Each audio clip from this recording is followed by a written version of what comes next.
தவக்காலத்தின் 46ஆம் நாள் கருப்பு சனி என்றும், இயேசுவனுடைய மரணம், கல்லறையில் அடக்கம் செய்தல் இவற்றையெல்லாம் நினைத்து பார்க்கிற துக்க நாளாகவும் நினைத்து பார்க்கிற இந்த நாளில இயேசுவின் வாழ்வு இதோடு முடிந்து போய்விட்டது.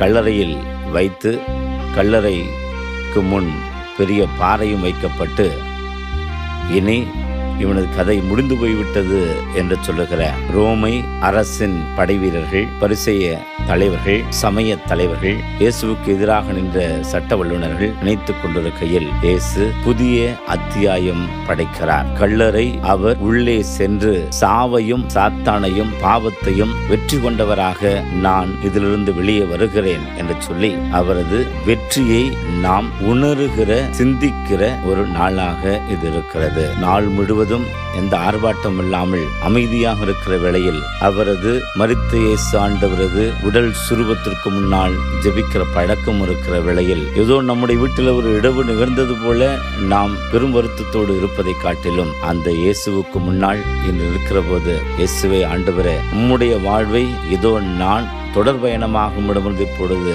எடுத்துக்கொண்டு உம்மை நான் முழுமையாக தாங்கினவனாக இந்த மண்ணில சொன்னது போல என்னை பின்பற்ற விரும்புகிறவன் சிலுவையை சுமந்து கொண்டு நாள்தோறும் என்னை பின்தொடரட்டும் என்று சொன்னேன். அதுபோல உம்மை பின்தொடருகிற வாழ்வை, சீடத்துவ வாழ்வை நான் பெற்றுக்கொண்டவனாக இதோ இனி வாழ்வேன் என்று சொல்லி வாக்களிப்பவர்களாகவும், மேலும் இந்த நாளில இயேசு ஆண்டவர் இந்த மண்ணை புனிதப்படுத்த வேண்டும். அவரது கடைசி உயிர் மூச்சு நம் ஒவ்வொருவருக்கும் இறங்கி ஆவியானவரை பெற்றவர்களாக, புத்தெழுச்சி மிக்கவர்களாக நாமும் நம்முடைய திரு அவையும் இவ்வுலக மக்களும் பிரபஞ்சமும் மறுவாழ்வு பெற்றுக்கொள்ள வேண்டும் என்று சொல்லுகிற உயிர்ப்பின் ஆற்றலுக்காக தொடர்ந்து ஜெபித்துக் கொண்டே இருப்போம். இறை ஆசீர்.